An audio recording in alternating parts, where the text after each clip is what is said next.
Vivre dans la victoire permanente.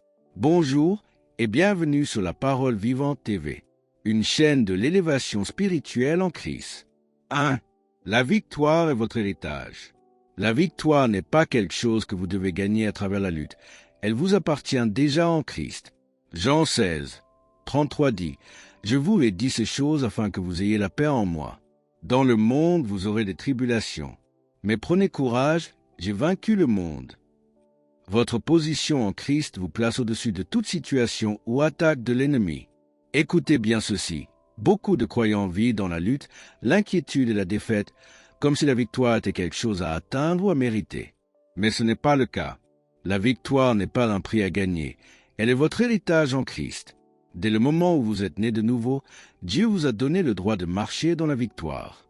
1 Corinthiens 15, 57 dit « Mais grâce soit rendue à Dieu, qui nous donne la victoire par notre Seigneur Jésus-Christ. » Remarquez bien, ce n'est pas une victoire occasionnelle, ce n'est pas à cause de vos efforts, mais c'est quelque chose que Dieu vous donne.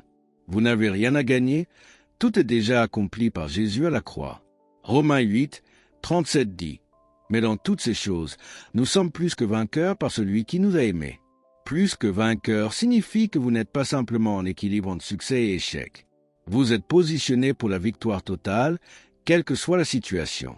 Vos luttes ne sont pas le signe d'une défaite, elles sont le terrain sur lequel la victoire de Dieu se manifeste. Comprenez ceci, la victoire est attachée à votre identité, pas à vos performances. 1 Jean 5, 4 dit « Car tout ce qui est né de Dieu triomphe du monde. » La victoire n'est pas une question de force humaine ou de stratégie humaine. Elle est une conséquence naturelle de votre nouvelle naissance et de votre relation avec Dieu. Si vous êtes en Christ, vous êtes destiné à la victoire.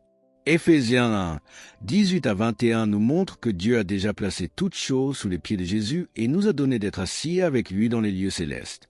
Cela inclut votre autorité, votre protection et votre domination sur toute œuvre de l'ennemi. Votre héritage est complet et rien ne peut vous en priver si vous restez dans la foi. Souvenez-vous aussi, marcher dans la victoire exige que vous revendiquiez cet héritage par la foi. 2 Corinthiens 2, 14 dit « Mais grâce soit rendue à Dieu, qui nous fait toujours triompher en Christ. » Vous devez déclarer, confesser et agir selon la victoire qui est déjà vôtre. Lorsque vous parlez et agissez selon votre héritage, vous manifestez la victoire dans le monde réel. Enfin, la victoire est votre héritage, mais elle doit être vécue. Galates 5, 1 dit « C'est pour la liberté que Christ nous a affranchis. Marchez donc dans cette liberté. Ne laissez pas l'ennemi vous intimider, ne laissez pas vos circonstances vous dominer. Vous n'êtes pas un esclave de la peur, de l'échec ou du doute. Vous êtes un héritier de la victoire par Jésus-Christ. Alors rappelez-vous ceci, vous n'avez pas à lutter pour obtenir la victoire, vous avez à marcher dans ce qui vous appartient déjà. Chaque parole, chaque acte de foi, chaque proclamation de la parole, chaque prière vous place dans l'expression de cet héritage. La victoire n'est pas temporaire, elle est permanente et elle est votre droit divin en Christ. Vous êtes né pour marcher en vainqueur. Vous êtes destiné à la victoire. L'ennemi peut venir avec toutes ses stratégies, mais votre héritage le surpasse. La victoire est votre droit, votre position et votre héritage. Prenez-le, proclamez-le et marchez chaque jour dans cette réalité. 2. Vivre selon votre identité et non vos circonstances. Trop de chrétiens réagissent à ce qu'ils voient plutôt qu'à ce qu'ils sont en Christ. Paul affirme « Nous sommes plus que vainqueurs par celui qui nous a aimés. » Romains 8, 37. Lorsque vous vous rappelez que votre identité est en Christ et que vous exercez votre autorité, vous marchez dans la victoire malgré les circonstances. Écoutez bien ceci. Trop de chrétiens vivent au rythme de leurs circonstances. Si la situation est bonne, ils se sentent forts. Si la situation est difficile, ils se sentent faibles, découragés ou même déconnectés de Dieu. Mais ce n'est pas comme cela que vous êtes appelés à vivre. Votre vie spirituelle doit être basée sur qui vous êtes en Christ et non sur ce que vous voyez autour de vous. 2 Corinthiens 5, 17 dit « Si quelqu'un est en Christ, il est une nouvelle créature. Les choses anciennes sont passées. Voici, toutes choses sont devenues nouvelles. » Remarquez bien, votre identité est définie par la transformation qui a eu lieu à l'intérieur de vous. Vous n'êtes plus défini par vos échecs, vos limites ou vos circonstances. Vous êtes défini par ce que Christ a accompli. Comprenez ceci, les circonstances changent constamment. Elles sont instables, elles ne sont jamais fiables. Mais votre identité en Christ est permanente. Éphésiens 1, 5 à 6 dit que Dieu nous a prédestinés à être ses enfants adoptifs par Jésus-Christ, selon le bon plaisir de sa volonté. Votre valeur et votre position ne dépendent pas de ce qui se passe autour de vous. Elles dépendent de la volonté et de l'amour de Dieu. La prochaine étape est la foi. Romains 8, 28 dit « Nous savons que toute chose concourt au bien de ceux qui aiment Dieu, de ceux qui sont appelés selon son dessein. » Même lorsque vos circonstances semblent contraires, elles ne peuvent pas annuler votre identité. La foi vous permet de voir au-delà de ce que vos yeux physiques voient et de marcher dans la vérité de qui vous êtes. Psaume 139, 14 dit « Je te loue de ce que je suis une créature si merveilleuse. » Même dans vos moments de doute ou de faiblesse, vous devez vous rappeler que votre valeur est fixée par Dieu, pas par votre situation. Vivre selon votre identité signifie que vous ne laissez pas la peur, la maladie, le chômage ou la critique des autres définir votre état spirituel.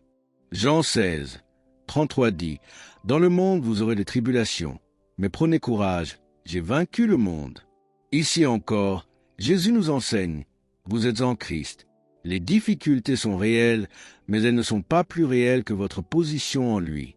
Vous marchez dans la victoire parce que votre identité dépasse vos circonstances. Enfin, vivre selon votre identité exige de déclarer la vérité et de rejeter les mensonges. Galates 2, 20 dit « Je vis, mais ce n'est plus moi qui vis, c'est Christ qui vit en moi. » Si vous vous laissez dicter par vos sentiments ou vos conditions, vous vivez selon vos circonstances.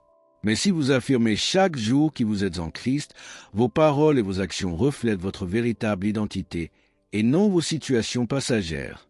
Rappelez-vous ceci, les circonstances ne peuvent pas changer ce que Dieu a déclaré sur vous. Votre identité est en Christ, votre position est au-dessus de l'ennemi et vos droits spirituels sont permanents.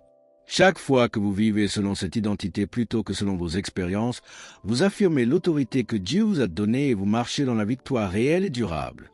Alors aujourd'hui, décidez, ne laissez plus vos circonstances définir votre vie.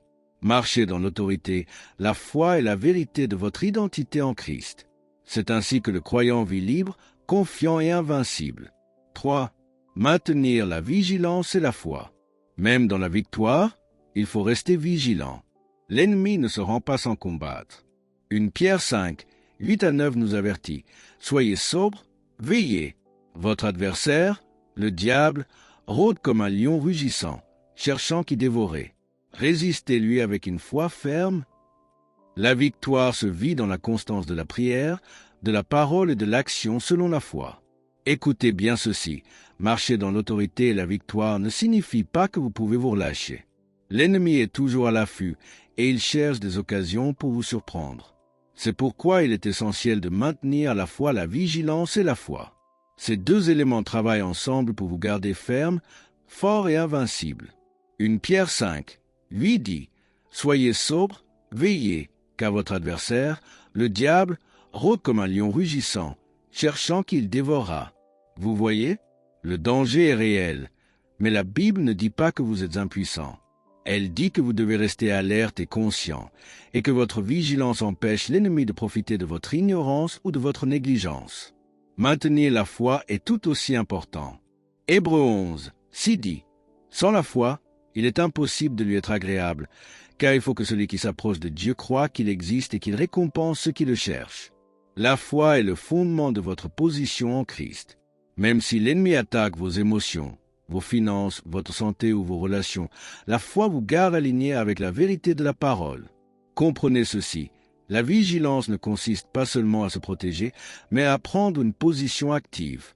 Éphésiens 6, 13 à 14 dit « Prenez toute l'armure de Dieu, afin de pouvoir résister dans le mauvais jour et tenir ferme après avoir tout surmonté. Vous ne vous contentez pas de regarder l'ennemi passer. Vous êtes préparé, armé et capable de résister avec autorité. La foi fonctionne avec la vigilance. Jacques 4, 7 dit « Soumettez-vous donc à Dieu, résistez au diable, et il fuira loin de vous. » Résister demande de la vigilance pour reconnaître ses attaques et de la foi pour agir avec la parole et dans l'autorité de votre identité en Christ. Ce n'est pas un acte ponctuel, mais un mode de vie quotidien. Luc 21, 36 dit, « Veillez donc en tout temps, priez afin que vous puissiez échapper à tout ce qui doit arriver, et vous tenir debout devant le Fils de l'homme. » La vigilance n'est pas un simple état d'alerte mentale, elle inclut la prière constante et la dépendance quotidienne à l'Esprit de Dieu. C'est ainsi que vous maintenez votre position et que vous ne laissez pas l'ennemi vous surprendre. De plus, la vigilance et la foi exigent la constance dans la parole. Josué 1, 8 dit que ce livre de la loi ne s'éloigne pas de ta bouche, médite-le jour et nuit, afin d'agir fidèlement selon tout ce qui y est écrit. La parole est votre guide et votre épée. Elle vous garde éveillé et confiant face aux attaques, elle alimente votre foi pour tenir ferme. Enfin, rappelez-vous ceci, maintenir la vigilance et la foi ne consiste pas à être inquiet ou anxieux. Philippiens 4, 6 à 7 dit, « Ne vous inquiétez de rien, mais en toute chose, par la prière et la supplication, faites connaître vos demandes à Dieu. La vigilance et la foi produisent la paix intérieure. Vous êtes alerte, mais calme, préparé, mais confiant, parce que vous savez que Dieu est en contrôle. Alors aujourd'hui, décidez de rester vigilant et ferme dans la foi. Ne laissez pas l'ennemi surprendre votre esprit ou vos émotions. Soyez conscient de ces attaques, mais ancrés dans la vérité de votre identité et dans la puissance de la parole. C'est ainsi que le croyant marche invincible, debout dans l'autorité, et expérimentant la victoire continue en Christ. 4. La paix et la puissance comme style de vie. Vivre dans la victoire signifie que votre vie devient un témoignage de puissance et de paix. Philippiens 4, 7 dit, « Et la paix de Dieu, qui surpasse toute intelligence, gardera vos cœurs et vos pensées en Christ Jésus. » La victoire n'est plus seulement une bataille gagnée, mais un style de vie. Marcher dans l'autorité, déclarer la parole et expérimenter la paix même au milieu de la tempête. Écoutez bien ceci. Beaucoup de chrétiens pensent que la paix et la puissance sont des événements ponctuels, un moment de calme après une prière ou un acte miraculeux occasionnel. Mais la Bible nous montre que la paix et la puissance ne sont pas seulement des expériences, elles doivent devenir votre style de vie. Lorsque vous marchez dans la vérité de votre identité en Christ, vous êtes appelés à vivre dans une paix inébranlable et à exercer une puissance constante.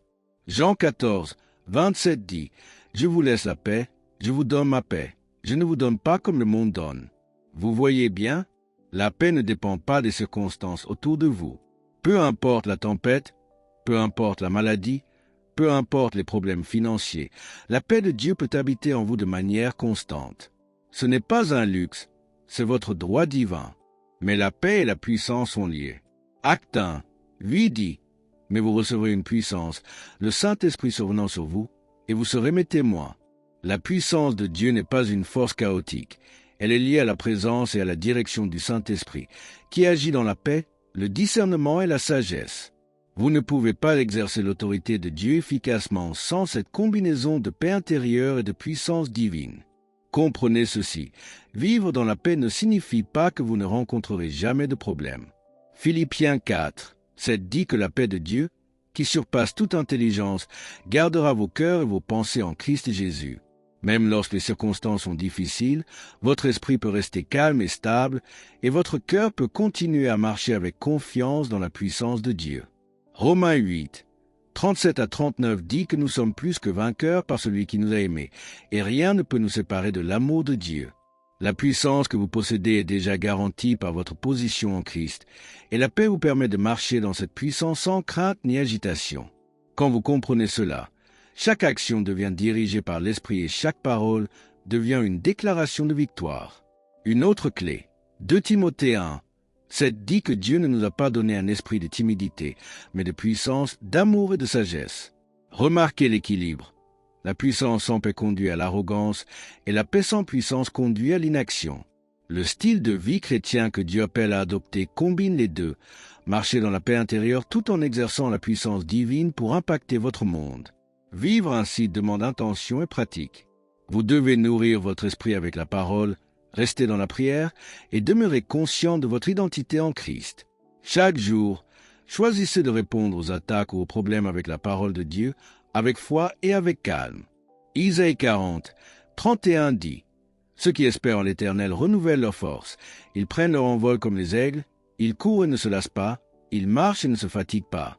La paix vous garde stable, la puissance vous propulse. » Alors souvenez-vous, la paix et la puissance ne sont pas des moments occasionnels dans votre vie spirituelle. C'est un style de vie. Chaque parole que vous prononcez, chaque acte que vous faites, chaque décision que vous prenez peut refléter cette combinaison. La paix vous garde ferme, la puissance vous rend invincible, et ensemble, elle vous permet de marcher chaque jour comme Christ vous a appelé à le faire, victorieux, libre et puissant. Cessez de réagir aux circonstances. Commencez à vivre dans la paix, à agir dans la puissance comme votre mode de vie quotidien. C'est ainsi que le croyant marche dans l'autorité et manifeste la gloire de Dieu en toutes choses. Merci à tous ceux qui soutiennent la Parole Vivante TV.